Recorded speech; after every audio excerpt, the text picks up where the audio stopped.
Welcome back, chavs. Yours truly, Trashman MMA, and today we're going over fake MMA news. Hold on, my burp. Welcome. Yeah, like I said, they already did the intro. MMA news, fake MMA news. I might add. Just going over some topics and some rumblings that have been going around for the past few hours, that aren't confirmed. That not that they're necessarily fake, but that they're not confirmed by the UFC or whatnot. And then at the end of the video, we're gonna go over some actual real MMA news that is confirmed, fights that are announced 100%. We'll be going over those a little bit later on, but the first topic that we're going to be going over today is Topuria versus Gaethje. Now, this was leaked, quote unquote, leaked by Topuria's manager a little while ago. Whatever this posted, 14 hours ago. Ilia Topuria's coach, Oren Luca, apparently posted this on his, looks like his Instagram fucking notes. I don't know what fucking manager is posting Instagram fucking notes to release fight announcements. All to Benny Blanco and Juice World, by the way. All right, I guess that's just the vibe that we're on. But he said, "Dile buenas noches, Gaethje." Hashtag and still hashtag UFC 322, which would be in November 15th, allegedly. You see the people reporting this fight basics that they've amassed quite a bit of a following. We see 230,000 followers, so maybe reputable people, maybe not. Uh, but man, this would just be terrible. This would actually just be awful if this is real. Topuria versus Gaethje. I genuinely couldn't think of a worse matchup to make. Bro, Ilia Topuria versus Jai Herbert would be better, bro. We need to see Topuria get his lick back. I can't have this mental image of Topuria getting dropped in round one. I need to see Topuria KOing Jai Herbert stiff out cold. Um, but this would just be awful news, man. And I'd actually be so sad if this is what the UFC really went with to reward such cowardice from Justin Gaethje, going on a 1-2 fight, what is he on, a 2 fight win streak maybe over the same person. No, he's on a 1 fight win streak. Wow, that first Fiziev fight was a lot longer ago than I remember. Wow. He's on a 1 fight. He's like, yeah, you can't even call that a win streak. That's just a win. He has one win over Rafael Fiziev that took the fight on short notice, bro. He was supposed to fight Dan Hooker, and then Dan Hooker broke his hand, so Rafael Fiziev filled in on his spot on short notice. And that's his claim to fame as of recently. That is it. Minus a win over Dustin Poirier 2 years ago. This is it. This is the legacy of Justin Gaethje. One win over Rafael Fiziev, who he already had a win over, which is less impressive than his first fight. He got controlled for like the entirety of the first round. Rafael Fiziev just blew his load and just lost his next 2 rounds more clearly than the first fight. But this would just be easy pickings for Topuria. I remember after Topuria's win over Charles Oliveira, he went on some like shows after the fight, and he was like, "Bro, are you a guy?" Like some lady was like, "I'm a Justin Gaethje fan. Would that be a fight that you're interested in?" And he was like, "Bro, you're a Justin Gaethje fan. If you're a Justin Gaethje fan, why would you want to see me fight him? Because you already know what I'm about to do to him." There was a little funny moment, and genuinely, it would just be disgusting work for Topuria. This would be not his easiest fight today. I genuinely think Paddy Pimblett would be his easiest fight. I mean, it's hard to get any easier than Charles Oliveira. Charles Oliveira did land a few good shots, and he had some success in the grappling. But this, I could see Justin Gaethje lasting longer than Oliveira, but I can also see him getting fit. This is just it's a toss up. I do think the fight ends in the first round. I do think Topuria wins handedly by a KO, brutal fashion. I don't know if you could get more brutal than the one he did against Oliveira. Then again, Oliveira is a chinier fighter than Gaethje, but Justin Gaethje got stunned out cold and dropped within like the first like 15 seconds of his fight with Charles Oliveira. So what does that really say? I know that's a real quick MMA math, but what are we doing here? I got Topuria by easy pickings, man.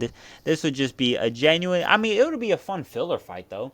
100%. If we're just talking about purely fun factor, this would be a great filler fight.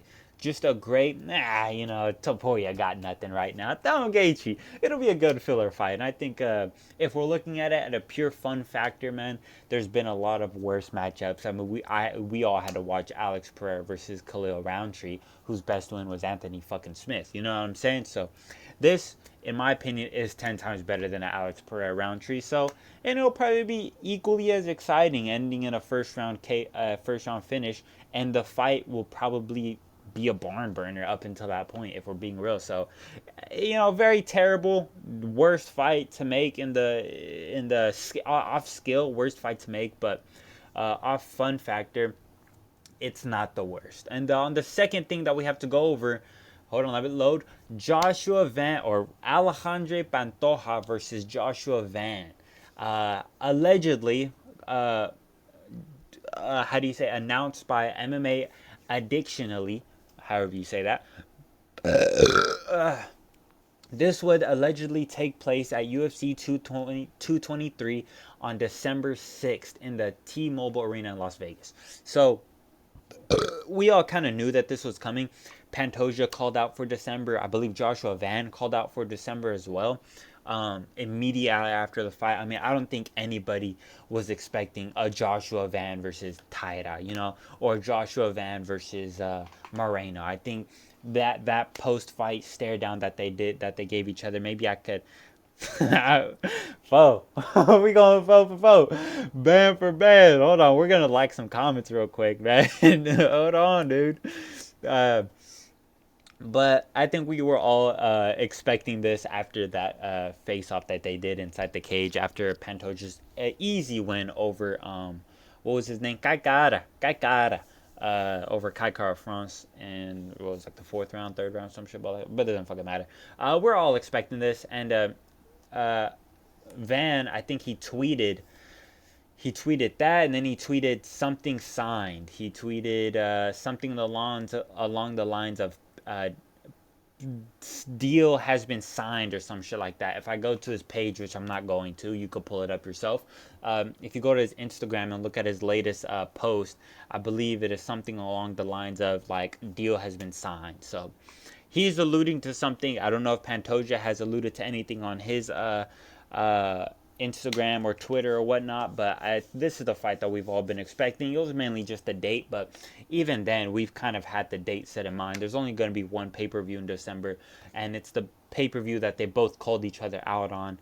It's the last pay-per of the year, which is a Pantoja special.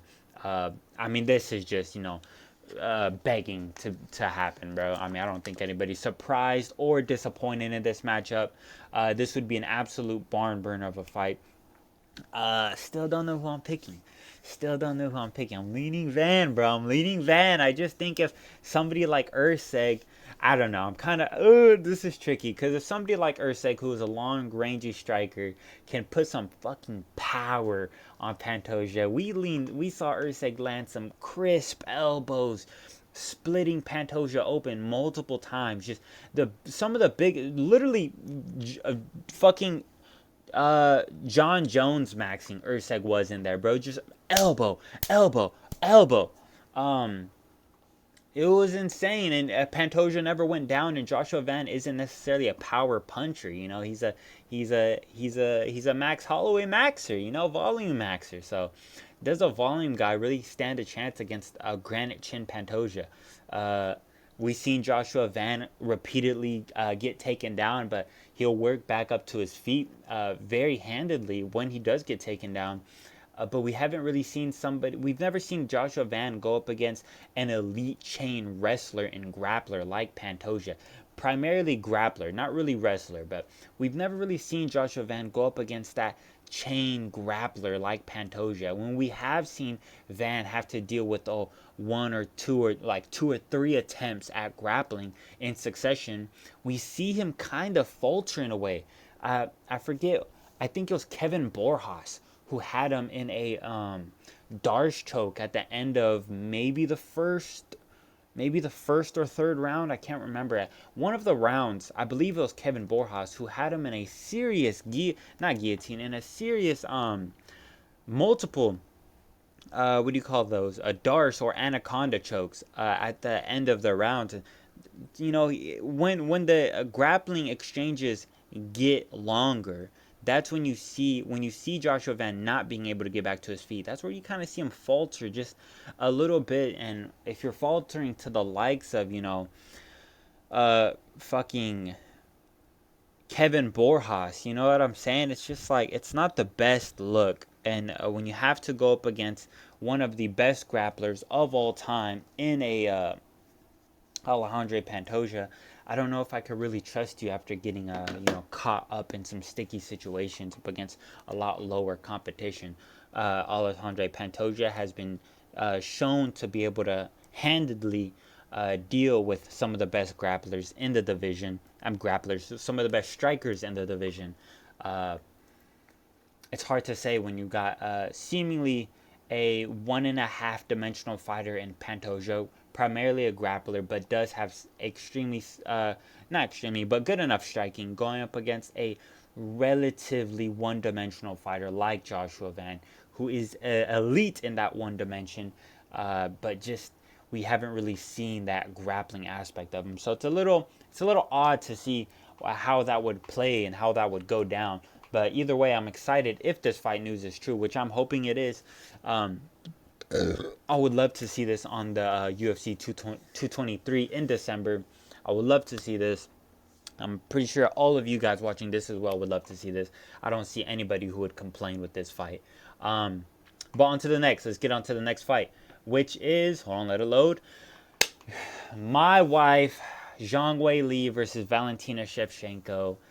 A champion versus champion fight to be determined. As you see, it's set for actually, I don't know when it's set to be determined, as it were.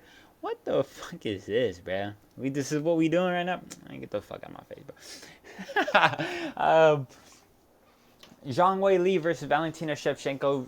Zhang Wei Li supposedly rumored to be vacating her what's her belt? It's not flyweight, it's strawweight, right? Vacating her strawweight title to fight Valentina Shevchenko. I just oh my god. Oh my god. This one's just very gross for me. Oh look, you see my comment right here, bro. Terrible. That because that's what this is, just terrible. I don't understand the concept of making champions, dominant champions, just give up their belt because they're going up a weight. Islam giving up his belt to go up a weight. Zhang Wei Li giving up her belt to go up a weight. At this point, I get it. There was a lot of talks in recent years of champions. Oh yeah, I would like to defend my belt once and then go up a weight class. You know, easy legacy. So I get why they're doing it, but as of recently, they've been doing it to the wrong fighters. They're doing it to pound for pound number one ranked fighters. Those are the guys who deserve it the absolute most. For Christ's sake, we have freaking what's his Hamza Chimaev, like rumors, not rumors, but like everybody. Oh, how does him versus Ankalaev go? How did bro chill? He just got the fucking belt. This is just frustrating though. I would like to see a champ versus champ fight. I feel like we haven't seen one of those in an extremely long time. The last time we seen one of those was, I believe, Volkanovski versus what's his face? Hold on, chat. I believe the last time we seen him a champ versus champ was Volkanovski versus Islam, and I just want to see this again, man. I want to see two C's going up at it against each other. But regardless of belts being withheld or belts being vacated, this would be an amazing fight either way. I mean, Wei Li versus Shevchenko, two of the most entertaining women's fighters as of right now. I mean, obviously they're the two best champions besides Kayla Harrison. Kayla Harrison is not bad, half bad herself. You know, she's proven to be relatively entertaining. But Wei Li and Shevchenko, in my opinion, are just some of just they're obviously just the two best well-rounded WMMA fighters of all time, and honestly, I love them both. I would be extremely hyped for this fight, but like I said, Wei Li vacating her belt to go up to fight Shevchenko at flyweight. Now this beckons the question: who would be fighting for Wei Li's belt? And I have that for you right in this next slide, or they have it for you. Oh my god. Mackenzie Dern versus Verona Jandaroba. I'm a Jandaroba glazer. I'm a Jandaroba fan. I personally love Jandaroba. She's one of the most entertaining grapplers in the women's division. I love her.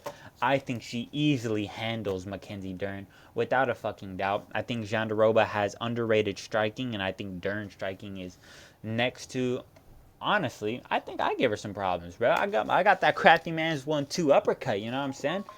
Hold on, motherfuckers texting me, bro. Hold on, motherfuckers texting me, bro. Goddamn, my bad. Damn. Oh shit, I accidentally opened it. Fuck, I accidentally opened the message. Fuck. Dern versus Jandaroba, though. This, I feel like this is absolutely terrible, though. And this reminds me of my next point. This is a terrible fight. Not just for, well, for name value wise and for pay-per-view wise, this is a terrible, terrible, terrible fight. Dern has a name. Dern has a name. Like, yeah, you can have her fight a already dominant champion to give her a bigger name. But the problem with Jandaroba is absolutely nobody knows her. The casual audience does not know who Jandaroba is. You have people thinking Jandaroba is actually Raul Rosas Jr. This post, if you were to post this right now, you would have people saying, bro, why is Raul Rosas Jr. fighting for the belt, bro? What the fuck? What's going on right now, bro? You can't have that. For Jandaroba to get any name value whatsoever, you would have to put her up against Wei Li, who is one of the biggest WMMA stars right now, and arguably of all time. But specifically right now, you would have to give her to Wei Li. You have to have Wei Li versus Jandaroba. I don't think you can have a interim belt. I feel like you would already kill an insanely dead division if you do this. Like, this is just terrible. Champ versus champ fight is amazing, but then you would have this. Like, what is this? Unless you do regardless of what happens versus Shevchenko, regardless of what happens of Wei Li versus Shevchenko, you force Wei Li back down in weight to fight the winner of this, kind of like an interim fight.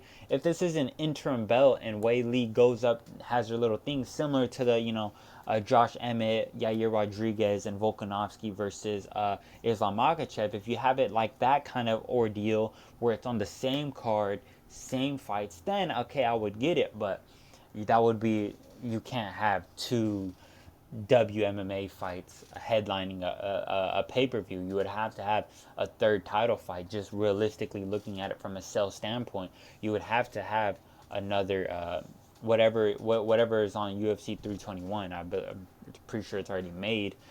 Hold on, actually, let's check that. What is UFC 321?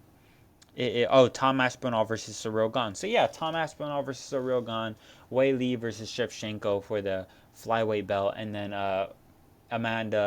Mackenzie Dern versus Verona Jandaroba. 3 title fights on one card. We haven't had that happen in an extremely long time. I feel like this would be the perfect time to do it. It'd be perfect, but it's a little close.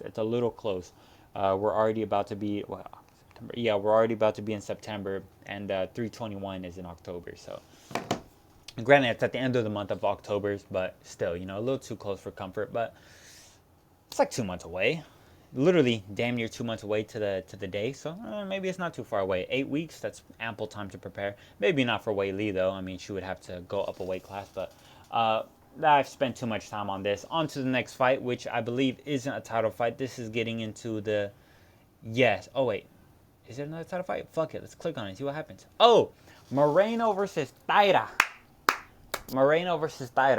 Allegedly, again, not confirmed. This is brought to you by Full Violence. Caption reads, big one at flyweight, Brandon Moreno versus Tatsuro Taira going down in Vegas at UFC 323. Let's see what UFC 323 is like. I'll just read to you guys off the card of what's already there. 323. Oh my gosh. I don't think there's anything for 323 right now.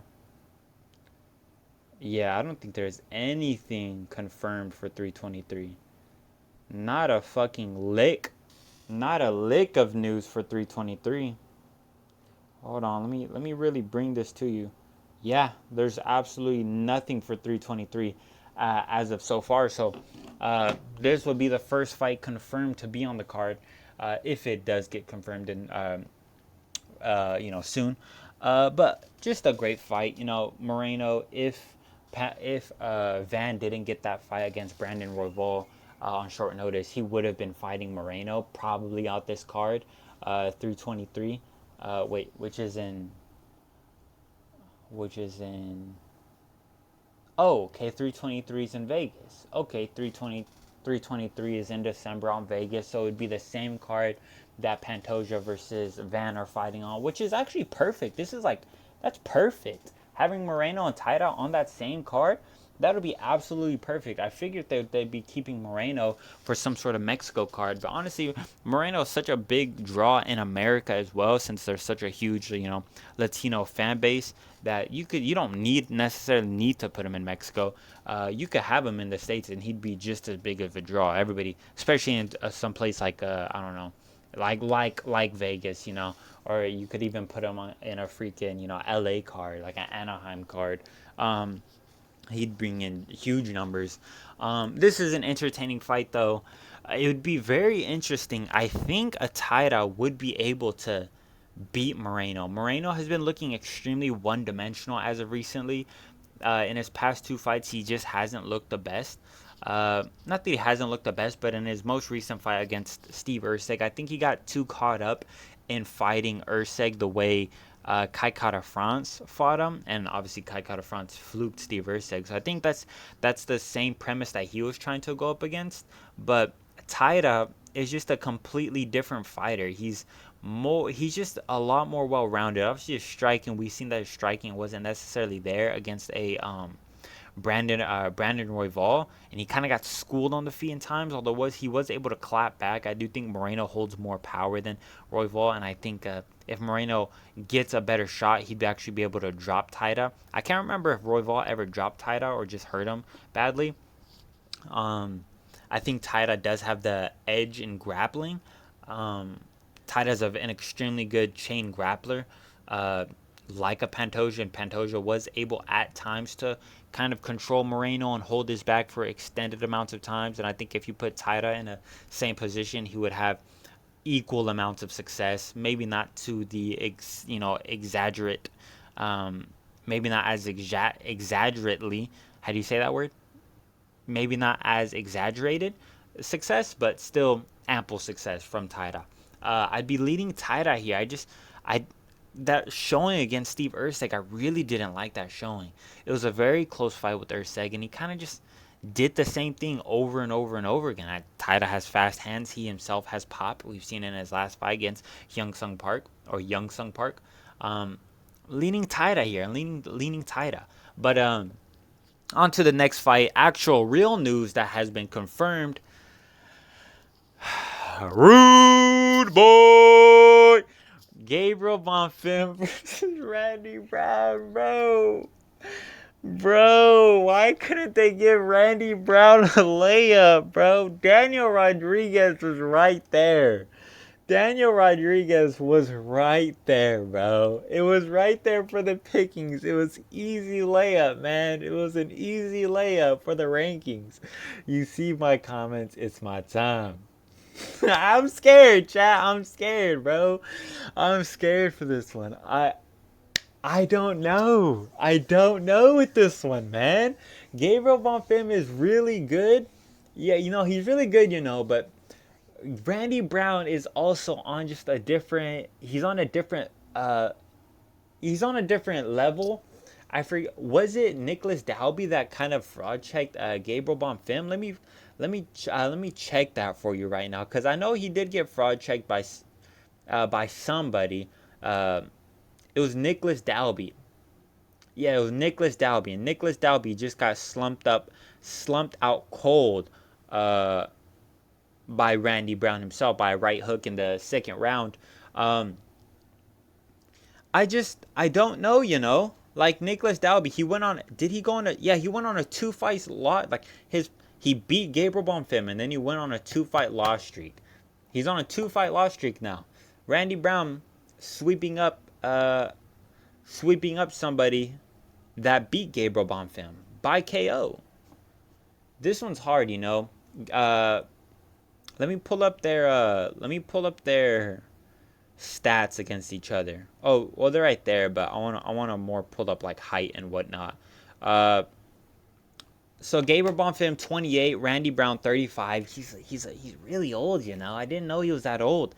I thought he was like a 32, 33. That 35 is not looking too well for me. 6'1" Bonfim versus 6'3" in Randy Brown.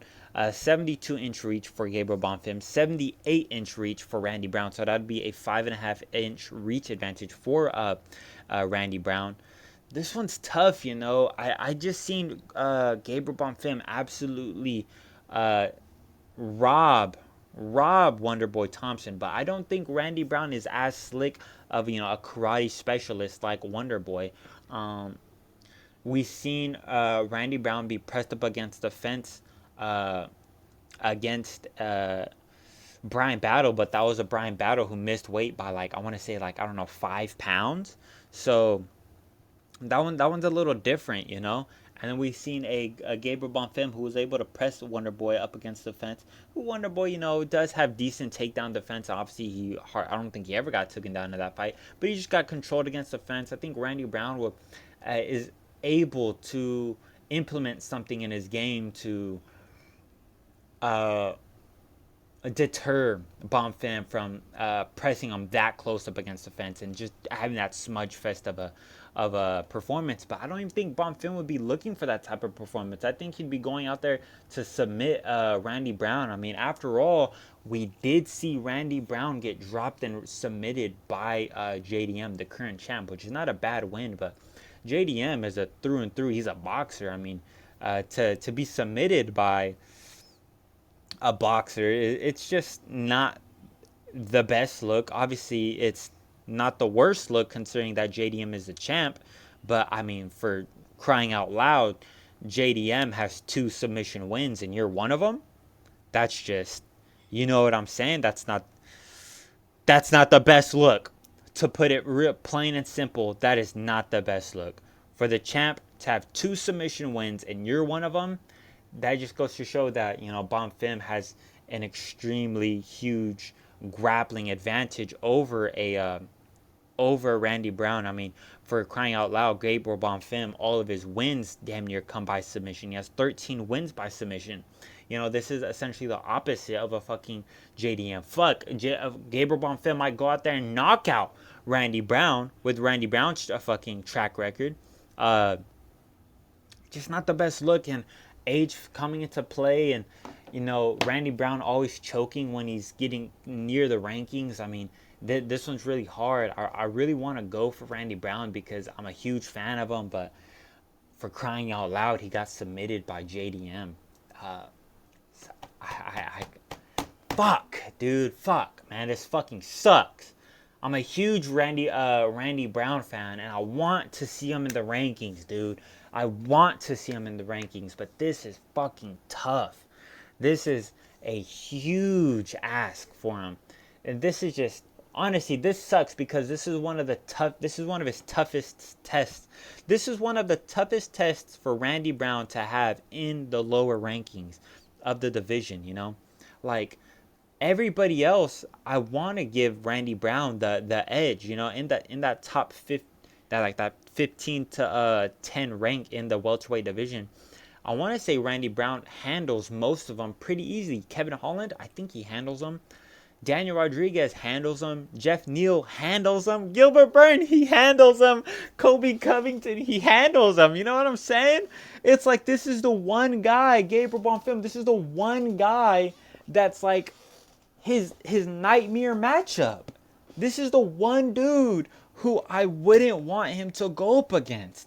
Dude, bro, Randy Brown, he beats Kevin Holland, beats Daniel Rodriguez, beats Jeff Neal, beats Gilbert Burns, beats Colby Covington.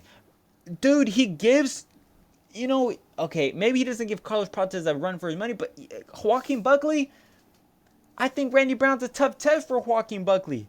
Now we're getting into the Michael Moraleses and the Carlos Prates and the Ian Garys, which I think Randy Brown does lose to those guys, but I just rattled off to you like 6 names that he should beat.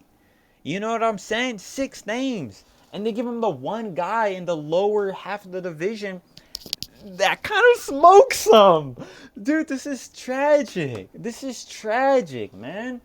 This is awful, and I hate to see this happen. I'm going to be rooting for Randy Brown, but I think my pick lies with Gabriel Bonfim, which is just a tragedy, man. But I can't wait to see this fight. It's in about a little bit more than a month's time, October 11th, same card. It's in Rio de Janeiro, Charles Oliveira's card against Rafael Fiziev. There's obviously Carlos Prates on the card. I wonder who he's going to be going up against. Michael Morales versus Carlos Prates. That would be an absolute barn burn of a fight, but it's kind of, a prospect versus a prospect. I'd like to see them both get a jump up the rankings a little bit more. Maybe Michael Morales versus Leon Edwards. Because I just know Leon Edwards isn't going to accept a fight against Carlos Prates. And maybe a Carlos Prates versus a, I don't know, maybe a Shavkat. Who knows? Maybe a Shavkat. There's not much for Carlos Prates upwards, Kamaru Usman's not looking for it. Leon Edwards isn't going to look for it. Shavkat isn't going to look for it. Sean Brady isn't going to look for it. Bilal's not looking for that. So it's a little bit of a tough time for Carlos Prates. He lost to Ian Gary, so it's kind of hard to matchmake him with anybody above Ian Gary. And with Michael Morales there having a more impressive win than Carlos Prates. Carlos Prates is looking to face down. I don't know why I'm talking about Carlos Prates right now, but tough fight for Randy Brown as of right now, and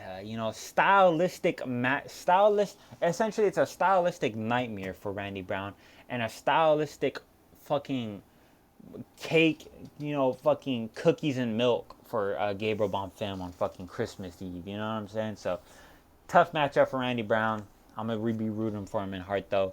But that was a video, guys. That was a video. As of now, I'm just gonna plug my Instagram. Go follow my Instagram at TrashmanMMA. I'm gonna be getting it a lot more live now. I'm gonna be putting up a whole bunch of stories. I had a personal account. Obviously, just like my personal Instagram. I'm gonna be moving everything over from that one to this one. I'm gonna be a lot more active on this Instagram page. I'm gonna move over a whole bunch of highlights that I have, brutal knockout lists, and my 2024 picks, so you guys get to see that. My current 2025 picks, as you see, I'm 220 picks right, 128 picks wrong, at a 63% pick rate so far in the year, which isn't the best, but I'd definitely like to get that number to a 70 by the end of the year if I can. As of recently, I've been doing pretty good. I've been getting 4 fights wrong each card, minus that 319 card, which I got 7 fights wrong, which is absolutely embarrassing for me. But go follow my Instagram, guys. And then while you're at it, go follow my Twitter as well, at TrashmanMMA. Again, just your average Trashman, giving you the best predictions around town.